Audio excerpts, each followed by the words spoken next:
आज की वीडियो में हम देखेंगे RO और इसका पेपर है सामान्य हिंदी का। जो 2016 जो री एग्ज़ाम हुआ था ये वाला है। जो इससे पहले हुआ था उसको दूसरी वीडियो में देखेंगे। अभी हम जो री एग्ज़ाम हुआ था उसकी वीडियो देख रहे हैं 2016 में। उसमें सामान्य हिंदी से जो जो क्वेश्चन आए थे वो हम देखेंगे। PYQ की सीरीज़ है, हमने 2021 के पेपर को सॉल्व कर लिया है, तो 2021 का पेपर भी आप देख लेना। आज देखते हैं इसका पहला प्रश्न। भौतिक का विलोम शब्द है। भौतिक जो होता है उसका विलोम शब्द क्या होता है? आध्यात्मिक। ठीक है, आपने देखा होगा भौतिक वस्तुओं से दूर रहो। जो बड़े बड़े लोग जो होते हैं, जैसे बुद्ध भगवान हो गए, तो वो क्या कहते हैं, वो आध्यात्मिक जीवन जी रहे थे। उन्होंने ऐसे लोगों को देखा था जिन्होंने आध्यात्मिकता को अपना लिया है और भौतिकता से दूर हो गए हैं। तो वह यही है भौतिक और यह है आध्यात्मिक। ठीक है, तो यहाँ पे आध्यात्मिक होगा, ना कि दार्शनिक नहीं होगा। ये राजनीतिक भी नहीं होगा और सांस्कृतिक भी नहीं होगा। ये आध्यात्मिक होगा इसका विलोम। भौतिक का विलोम शब्द आध्यात्मिक है। भौतिक एवं आध्यात्मिक विशेषण शब्द हैं। ठीक है, विशेषण का विलोम सदैव विशेषण होता है। विलोम शब्द का अर्थ उल्टा या विपरीत होता है। जो विलोम शब्द होता है ना, उसका मतलब होता है उल्टा या विपरीत। दूसरा प्रश्न देखते हैं। प्राची शब्द का विपरीतार्थक है। फिर से प्राची शब्द का विपरीतार्थक पूछा है। प्राची का विपरीत उदीची नहीं होता, नवीन भी नहीं होता, वो तो प्राचीन का होता है। फिर प्रतीची। ठीक है, प्रतीची होता है प्राची का विपरीतार्थक शब्द। वो प्राची यानी प्राची का मतलब होता है पूरब, जिसका अपोजिट होगा पश्चिम, प्रतीची। और उदीची मतलब होता है उत्तर, और जिसका होता है दक्षिण यानी अवाची। नवीन का होता है प्राचीन। समीची का अर्थ प्रशंसा है। जो समीची होता है उसका अर्थ होता है प्रशंसा। अब देखो, ऐसे हमने कभी पढ़े नहीं होते पूरब, उत्तर, पश्चिम, दक्षिण, लेकिन यहाँ पर जब पेपर बनाते हैं पता नहीं कहाँ से खोज करके निकाल लेते हैं। तो ऐसे शब्दों पर भी आपको ध्यान देना है।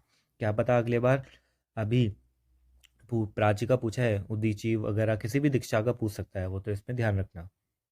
अगला प्रश्न देखते हैं। समष्टि का विलोम शब्द है।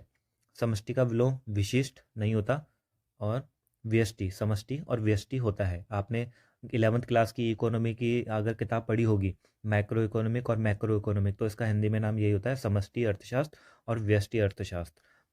ठीक है, तो यही इससे आप पता लगा सकते थे। समष्टि का विलोम व्यष्टि होता है। विशिष्ट का सामान्य होता है और अशिष्ट का शिष्ट होता है। अपुष्टि का होता है पुष्टि। अगला प्रश्न देखते हैं। निम्नलिखित में से विलोम शब्दों की दृष्टि से एक युग्म गलत है। ठीक है, जो गलत पूछा जा रहा है वो बताना है यहाँ पर। तो विधि निषेध, विधि का निषेध सही है, दृष्टि से एक युग्म गलत है। ठीक है। आह्वान विसर्जन, जब हम आह्वान करते हैं तो वो विसर्जन होता है। आग्रह विग्रह, आग्रह का विग्रह नहीं होता, आग्रह का होता है दुराग्रह। ठीक है, आग्रह का होता है दुराग्रह। और अमीय का होता है हलाहल, ये भी सही है। तो आपका गलत हो जाएगा ऑप्शन सी। तो विधि का होता है निषेध, आह्वान का होता है विसर्जन। आह्वान का मतलब होता है बुलाना, जैसे आपने देखा होगा महाभारत में, मैं आह्वान करता हूँ, ऐसे ही। तो विसर्जन उन्हें बहा देना यानी भेज देना बाहर। आग्रह का होता है दुराग्रह, अमीय का होता है हलाहल और संधि का होता है विग्रह। अगला प्रश्न देखते हैं। विलोम शब्द की दृष्टि से इनमें से सही युग्म है, तो जो सही है वो बताना है हमें।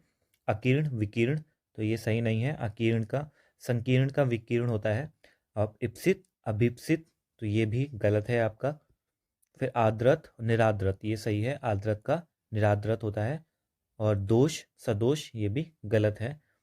दोष का गुण होता है। ठीक है, तो यहाँ पर देख लेते हैं। संकीर्ण का विकीर्ण होगा, इप्सित का अनिप्सित होता है, ये सही है। आदोष का होता है सदोष और दोष का होता है गुण। अगला प्रश्न देखते हैं। शुद्ध वर्तनी वाले शब्द का चयन करना है। यहाँ पे 4 शब्द वर्ड दे रखे हैं, उसमें से जो सही है वो बताना है। दैदीप्यमान, ये गलत लिखा हुआ दैदीप्यमान। दैदीप्यमान, ये भी गलत है। और दैदीप्यमान, ये भी गलत है। दैदीप्यमान, ये सही है। ऐसे लिखते हैं, दैदीप्यमान ऐसे लिखा जाता है जैसे यहाँ पर डी में लिखा गया है। शुद्ध वर्तनी वाला शब्द है दैदीप्यमान, और यह विशेषण के रूप में प्रयुक्त होता है जिसका अर्थ है चमकता हुआ। इसका अर्थ है चमकता हुआ या दमकता हुआ। चमकता दमकता का मतलब होता है दैदीप्यमान। अगला प्रश्न देखते हैं। निम्नलिखित में से अशुद्ध वर्तनी वाला शब्द है। तो अशुद्ध वर्तनी वाला शब्द हमें यहाँ पर बताना है। पहले शुद्ध वाला था, अब ये अशुद्ध वाला बताना है। तो कौतूहल, कौतूहल ऐसे ही लिखा जाता है। कापे बड़ियों की मात्रा को तू हल। और निरपेक्ष भी ऐसे ही लिखा जाता है, निरपेक्ष। अनधिकार, यह भी हमने देखा था पिछले बार जो 2021 में भी आया था, तो ये भी अनधिकार ऐसे ही लिखा जाता है। पौराणिक, पौराणिक ऐसे नहीं लिखा जाता, पापे बड़ियों की मात्रा आती है, पौराणिक पो, ठीक है, पौराणिक ऐसे लिखा जाता है। तो जो इसका आंसर हो जाएगा डी, पौराणिक ऐसे लिखा जाएगा। तो ये कौतूहल, अनधिकार, निरपेक्ष ये सभी सही है। अगला प्रश्न देखते हैं, निम्नलिखित वाक्यों में शुद्ध वाक्य है। तो बहुत सारे वाक्य दे दिए हैं यहाँ पर, 4 वाक्य, इनमें से शुद्ध वाक्य बताना है। मुझसे यह काम संभव नहीं हो सकता, मतलब ये कैसा सेंटेंस है, मुझसे यह काम संभव नहीं हो सकता, तो ये गलत है, पढ़ने में ही गलत लग रहा है। यह बिल्कुल भी बात नहीं करना चाहता, यह बिल्कुल भी बात नहीं करना चाहता, तो बिल्कुल भी, ठीक है। अब यह कविता अनेक भाव प्रकट करती है, यह कविता अनेक भाव प्रकट करती है, इसमें कोई भी गलती नहीं दिख रही है कि यह कविता है जो भाव प्रकट करती है, और कैसे अनेक भाव प्रकट करती है, तो ये सही हो जाएगा। इन दोनों में केवल यही अंतर है, इन दोनों में केवल यही अंतर है, तो ये भी गलत हो जाएगा। तो यह कविता अनेक भाव प्रकट करती है, शुद्ध है। अब इन वाक्यों का जो शुद्ध रूप है वो हमने देखा, मुझसे यह काम संभव नहीं, ठीक है, जो पहले था मुझसे यह काम संभव नहीं हो सकता, तो ये गलत है, तो ये बस होगा मुझसे ये काम संभव नहीं। अब दूसरा था, यह बिल्कुल भी बात नहीं करना चाहता, तो यह बिल्कुल बात नहीं करना चाहता, यहाँ पर दो दो थे, भी और बिल्कुल, ये दोनों एक नकारात्मक होते हैं अगर ऐसे लगते हैं तो इसलिए दोनों को नहीं, एक ही का यूज़ करेंगे, बिल्कुल बात नहीं करना चाहता। इन दोनों में यही अंतर है, लिखा है ना, इन दोनों में केवल यही अंतर है, तो यहाँ पर भी दो एक साथ ले दे दिए है, तो यहाँ पर ये गलत हो जाएगा। अगला प्रश्न देखते हैं, निम्नलिखित में से एक शुद्ध वाक्य है और वह है, तो कौन सा शुद्ध वाक्य है इनमें से, इसके बावजूद भी हमसे हिंदी लिखने में बहुत भूल हो जाती है, इसके बावजूद भी हमसे हिंदी लिखने में बहुत भूल हो जाती है, इसके बावजूद भी हमसे हिंदी लिखने में बहुत भूलें हो जाती हैं। यहाँ पे जो शुद्ध है वो बताना है, बहुत भूलें हो जाती हैं ये भी नहीं होगा, इसके बावजूद भी हम लोगों से हिंदी लिखने में बहुत भूल हो जाती है। आखिरी देखते हैं, इसके बावजूद हम लोगों से हिंदी लिखने में बहुत भूलें हो जाती हैं, हम लोगों से हिंदी लिखने में बहुत भूलें हो जाती हैं, तो ये वाला सही होगा। तो ये कैसे सही होगा, अब यहाँ पर पहला सेंटेंस देखो, जैसे हमने ऊपर वाले में देखा जो सही था, दो दो नकारात्मक चीज़ें एक साथ दे दी थी, जैसे बिल्कुल भी और केवल यही, इस तरीके का ही यहाँ पर भी यूज़ किया गया है। इसके बावजूद भी, ठीक है, एक ही आएगा बावजूद, तो यहाँ पर भी देखो बावजूद भी, फिर यहाँ पर भी बावजूद भी, तो ये तीनों सेंटेंस में ये आ रहा है, तो इस वजह से दोनों में से एक ही होगा। और यहाँ से एक और गलती है थी, हमसे, हमसे, ये वो वाला नहीं होता हमसे ना हो पाएगा ऐसे वाला नहीं है ये, तो हम लोगों से होता है ये, ऐसा कुछ नहीं होता हमसे, ये भी गलत है। और तो इसलिए ये वाला सही है, इसके बावजूद हम लोगों से हिंदी लिखने में बहुत भूलें हो जाती हैं, ये बिल्कुल सही है।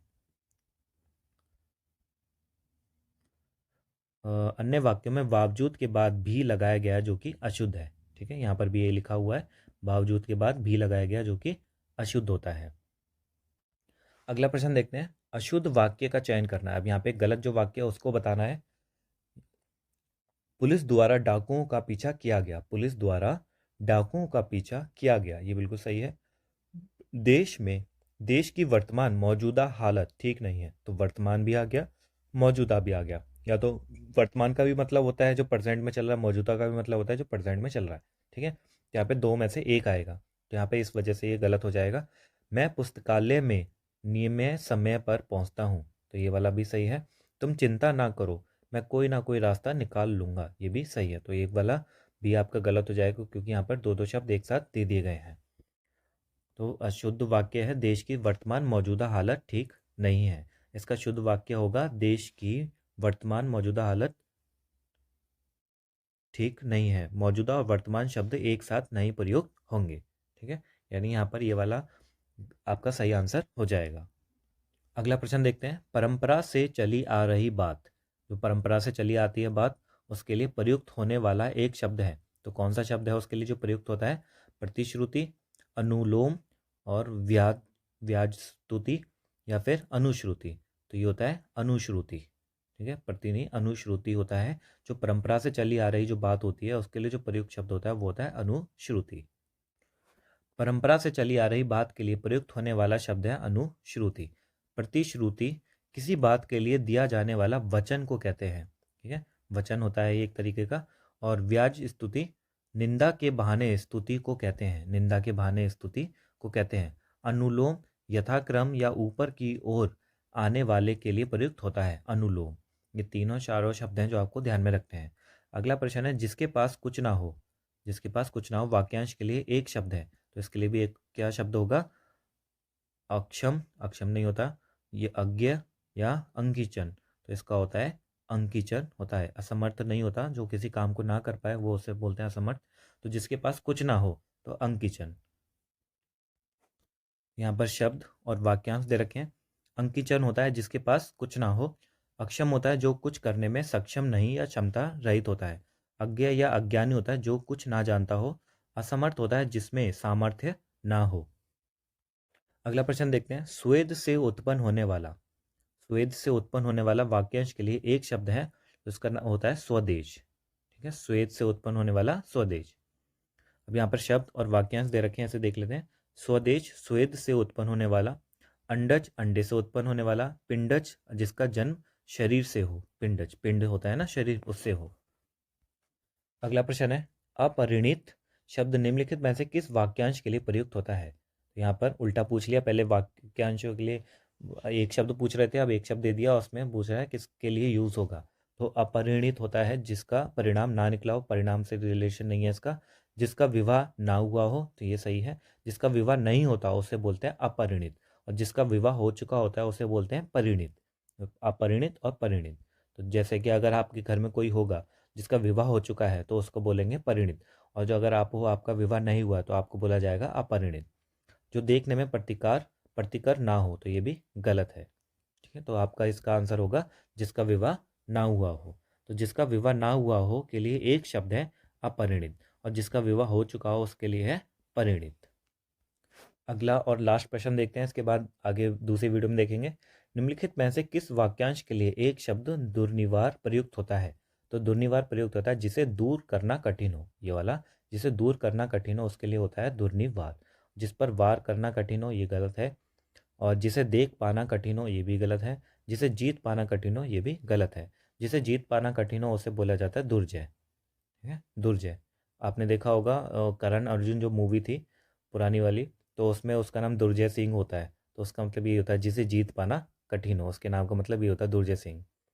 तो दुर्निवार वो होता है जिसे दूर करना कठिन हो।